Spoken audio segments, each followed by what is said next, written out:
Baik, perkenalkan nama saya, yaitu Eli Tafnae. Saya semester 6. Dan pada kesempatan ini, saya akan menjelaskan bagaimana strategi penginjilan atau lintas budaya bagian UTS dari penginjilan lintas budaya.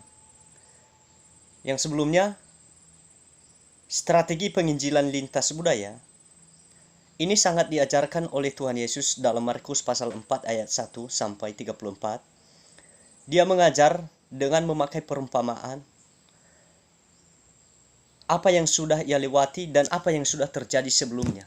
Jadi bagaimana cara menyampaikan Injil di daerah-daerah tertentu. Seperti visi misi STTAM adalah menjangkau yang belum percaya dan memuridkan yang sudah percaya.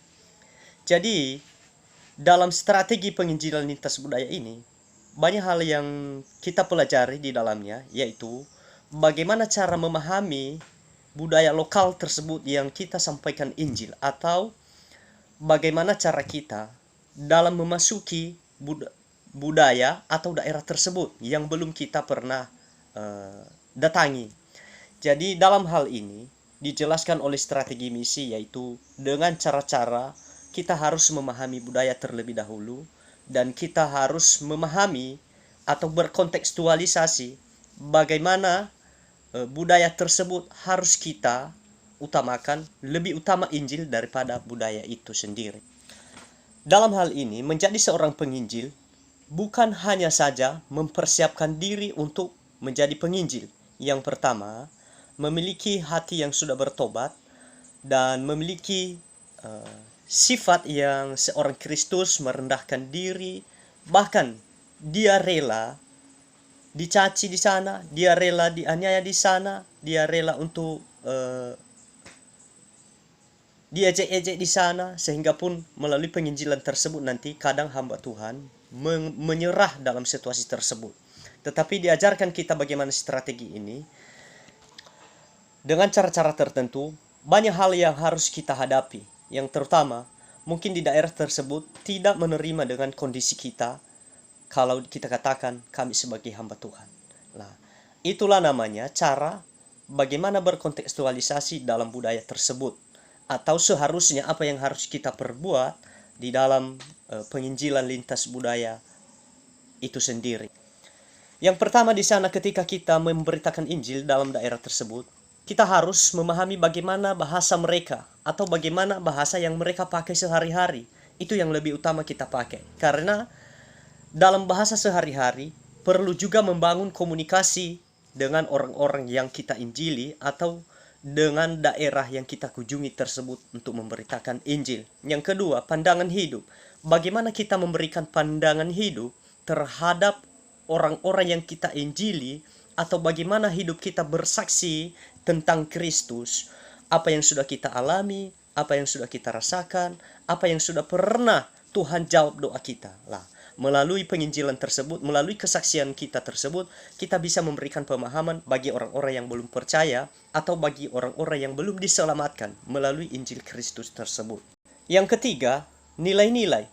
Apa yang seharusnya nilai-nilai yang diperlukan dalam daerah tersebut, atau di dalam daerah atau di dalam suku yang terabaikan tersebut, yaitu bagaimana kita menilai mereka, bagaimana kita memberikan memasuki peluang tersebut dalam memberitakan Injil. Atau seharusnya kita memberikan atau menyaksikan pandangan hidup melalui Alkitab yang sudah kita pelajari, atau keselamatan yang sudah kita dapatkan sebagai orang percaya. Yang keempat, kepemimpinan. Nah, ini yang perlu harus kita pahami. Bagaimana cara kita memimpin daerah tersebut atau setiap suku yang kita kunjungi tersebut, bagaimana ciri khas mereka sehari-hari, atau apa yang harus yang mereka perbuat sehari-hari. Itu kita harus beradaptasi dalam kondisi tersebut, karena kita adalah pengunjung di sana, bukan penduduk di sana. Nah, kita harus pahami hal tersebut agar kita tidak ditolak di sana untuk memberitakan kebenaran firman Tuhan atau memberitakan tentang keselamatan. Nah, yang kelima, organisasi sosial. Bagaimana kita menghargai kesosialisasian atau organisasi sebuah suku tersebut yang kita kunjungi dalam memberitakan Injil, itu kita harus menghargai hal tersebut. Karena dalam pendidikan atau dalam sistem-sistem masyarakat di sana jauh beda dengan sistem masyarakat yang ada di tempat kita saat ini. Nah, itu harus perlu kita pahami bagaimana bersosialisasi atau bagaimana kita beradaptasi terhadap suku-suku tersebut. Strategi penginjilan lintas budaya yang harus kita pahami di situ adalah bagaimana kita memahami budaya lokal tersebut sehingga bisa kita masuk di sana, sehingga kita bisa memahami sosialisasi di sana, memahami bagaimana kehidupan orang tersebut di sana. Sehingga pun kita, jangan sampai kita yang menginjil, orang-orang tersebut menginjilin kita, sehingga pun kita sebagai penginjil, mengatasnamakan penginjil, berubah menjadi diinjili dengan hal-hal budaya mereka. Itu jangan kita tergiur dengan hal-hal apa yang mereka berikan pemahaman bagi kita sebagai pendatang di sana. Yesus memakai cara berbagai macam dalam memberitakan Injil melalui ilustrasi-ilustrasi yang sudah terjadi atau melalui sejarah-sejarah yang sudah terjadi sebelum memberitakan Injil tersebut. Sehingga pun kita bukan hanya saja kita memakai strategi tersebut. Mungkin memiliki cara kita masing-masing, memiliki strategi kita masing-masing dalam memberitakan Injil. Budaya dalam rangka berpikir misiologi. Kita harus memahami budaya. Apa yang seharusnya kita lakukan di dalam suku-suku yang terabaikan atau di tempat yang kita memberitakan Injil tersebut. Yang pertama, tingkah laku, apa yang dibuat atau yang dikerjakan dalam lapisan luar, kita harus memahami adalah tingkah laku kita. Nah, itu yang perlu kita pahami di sana. Bagaimana perbuatan kita atau tingkah etika kita, sehingga melalui perbuatan kita tersebut, orang-orang di sana terpengaruh dengan kita. Bukan hanya saja memberitakan Injil, mereka juga membutuhkan teladan bagi penginjil tersebut. Sehingga melalui karakter kita, melalui sifat kita, bahkan melalui tingkah laku kita sehari-hari, dan itu sangat perlu sekali, karena mereka juga membutuhkan bukti atau membutuhkan bukti nyata melalui perbuatan penginjil tersebut. Nilai-nilai, apa yang baik atau yang tidak baik. Nah, itu yang perlu kita pahami. Mungkin ketika kita memberitakan Injil di sebuah suku yang terabaikan, ketika perbuatan kita tidak sesuai dengan apa kenyataan yang kita beritakan atau yang kita berikan pemahaman bagi mereka, kalau tidak melalui perbuatan kita, ya sia-sia kita memberitakan Injil di dalam suku-suku tersebut. Kita harus memberitakan kepercayaan apa yang benar. Menurut nilai-nilai refleksi dari kepercayaan, kita sering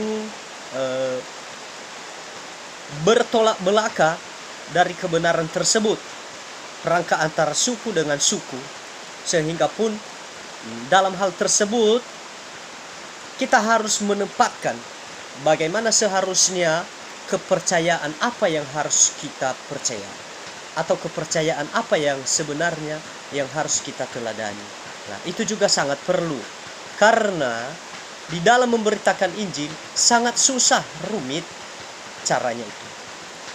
Karena itu berat bagi kita sebenarnya sebagai hamba-hamba Tuhan.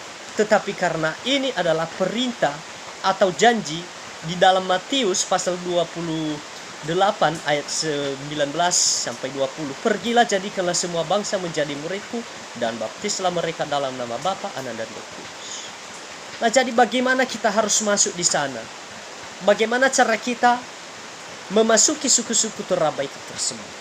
Sehingga melalui nilai-nilai tersebut mereka akan memahami bagaimana hidup kita sehari-hari bagaimana hidup kita di dalam Tuhan, bagaimana kepercayaan kita di dalam Tuhan, sehingga melalui pemahaman tersebut kita akan bisa masuk di daerah tersebut. Kita juga memberitakan di sana bagaimana cara pandang hidup secara dunia, apa yang terjadi. Nah, di dalam dunia ini banyak hal yang perlu harus kita tinggalkan, atau yang perlu kita harus hentikan dalam mengejar dia. Yang pertama, di dalam hidup kita banyak kedagingan kita.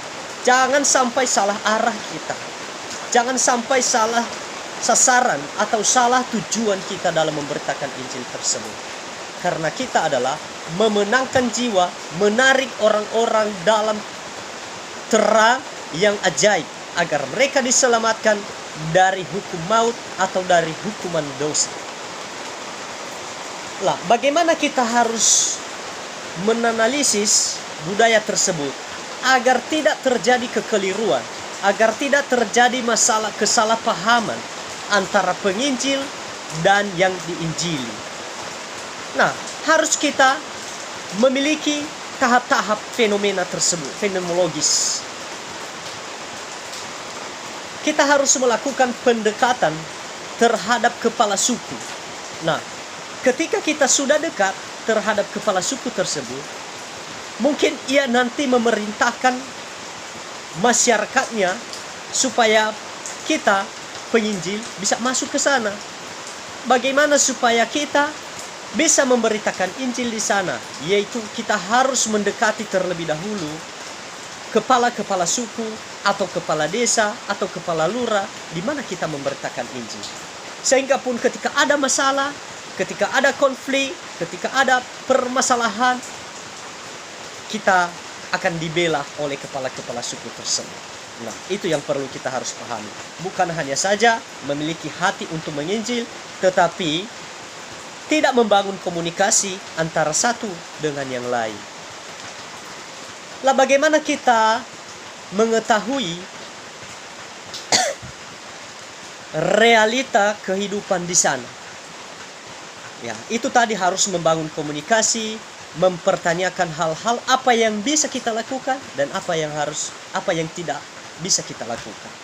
Karena di sana banyak tantangan yang harus kita hadapi dalam memberitakan Injil. Kadang orang tidak menerima pendapat kita, kadang orang tidak menerima dengan keadaan kita sebagai penginjil. Karena di sana kadang ada suku yang anti dengan orang-orang Kristen, dengan anti dalam orang-orang misionaris untuk memberitakan Injil. Karena mereka juga memiliki realita kehidupan di sana, memiliki kepercayaan mereka juga di sana. Sehingga kita penginjil perlu harus memahami hal tersebut. Yang ketiga, tahap misiologis. Nah, bagaimana kita dalam pelayanan lintas budaya, kita harus menghadapi perbedaan antara pendekatan emik dan etik. Nah, itu harus kita pahami terlebih dahulu. Di dalam Alkitab membenarkan mereka di sana ada istilahnya kultur yang membenarkan pembunuhan anak tetapi berdasarkan Alkitab. Nah, itu kita harus menegaskan bahwa di dalam Alkitab itu tidak diajarkan. Itu harus dikutuk dalam Alkitab bahwa pembunuhan anak itu adalah dosa. Itu tidak benar melalui pengajaran Alkitab tersebut. Nah, itu yang harus kita berikan pemahaman bagi mereka, atau dalam tahap misiologis yang harus kita memberikan bagaimana yang seharusnya hidup di dalam dunia ini, dan bagaimana kita harus memiliki hidup yang kekal sebagai orang-orang yang diselamatkan oleh Tuhan Yesus Kristus. Dalam memberitakan Injil, bukan hanya saja secara langsung atau secara tatap muka dalam memberitakan Injil tersebut. Bisa juga memakai media, bisa juga memakai alat-alat lain dalam memberitakan Injil, atau melalui metode-metode lain. Ya, bisa kita juga memakai dalam metode pelita atau lampu, yaitu bagaimana seorang yang hidup di dalam Tuhan memiliki pelita tubuh atau memiliki terang hidup yang kekal. Nah, itu yang perlu kita harus terapkan di sana, bagaimana yang sudah kita pahami di dalam isi Alkitab, atau yang telah Yesus sudah ajarkan terhadap murid-muridnya, terhadap masyarakat yang ia injili pada saat itu. Sehingga pun bukan hanya saja secara tatap muka atau secara berjumpa dalam memberitakan Injil, bisa melalui media, bisa melalui seperti HP ini, seperti HP kita bisa memberitakan Injil melalui komunikasi, melalui chat, atau kita berbagi cerita hidup, apa yang sudah pernah kita alami dan apa yang sudah pernah kita temui dalam kehidupan kita sehari-hari. Dan juga di sana kita harus membentuk atau kita harus tunjukkan terobosan baru. Bagaimana terobosan baru itu? Kita harus memenangkan jiwa. Kita harus memberitakan kebenaran firman Tuhan dengan benar-benar dari hati kita. Bukan hanya sekedar karena ada aturan, bukan hanya sekedar karena memang itu sudah bagian kita, tetapi memang benar-benar dari hati kita. Makanya diperlukan kuasa roh, diperlukan pertobatan, diperlukan kepercayaan, dan diperlukan ketaatan. Itu yang sangat penting dalam memberitakan Injil. Dalam Injil Markus, di sana banyak yang harus diterobos dalam memberitakan Injil oleh Tuhan Yesus Kristus sendiri. Bagaimana itu kerajaan Allah yang sesungguhnya, bagaimana itu hidup yang kekal selama-lamanya. Nah, melalui hal tersebut kita bisa memakai cara-cara Yesus, dan kita juga memiliki bagian atau cara kita sendiri dalam memberitakan Injil. Sehingga dalam penginjilan itu kita bisa sukses, kita bisa menangkan jiwa, kita banyak orang menari orang dalam kegelapan menuju jalan terang yang ajaib. Nah, dalam hal ini saya akan memberikan kesimpulan mulai dari bab 1 sampai bab 3 dalam materi strategi penginjilan lintas budaya ini.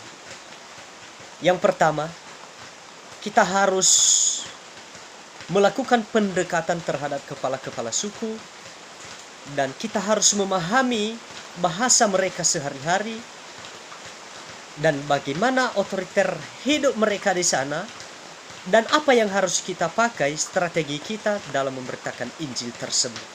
Sehingga dalam memberitakan Injil, hidup kita tidak akan sia-sia. Walaupun banyak tantangan yang harus kita hadapi, tentu kita, kalau di dalam Tuhan kita hidup, kalau di dalam Yesus Kristus kita hidup dan dibenarkan, maka kita tidak pernah ragu apa hal atau tantangan hidup yang kita hadapi di tempat suku-suku terabaikan tersebut yang kita tempuh dalam memberitakan Injil. Oleh karena itu, demikian kesimpulan mulai dari bab 1 sampai bab 3 ini dalam penginjilan lintas budaya. Tuhan Yesus memberkati kita semua. Shalom.